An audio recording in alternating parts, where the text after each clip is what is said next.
ये इन यहाँ आम एड्रेसटा है आप बरेपाली NH6 रे अच्छे भाटिया कम्प्लेक्स पाखे अच्छे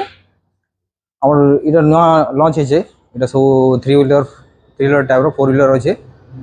तार आमर एवरेजटा अच्छे माइलेज लेडीज जेन्ट्स मैंने चल पारे आमर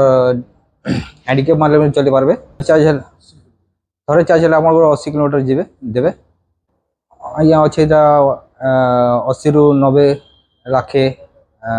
1.5 लाख भितर एंता किसी अच्छे इसी सेफ्टी आमर हैंडिकेप वाले ठीक अच्छे हैंडिकेप टीलर भी अच्छे आपंकर मैंने भी चली पारे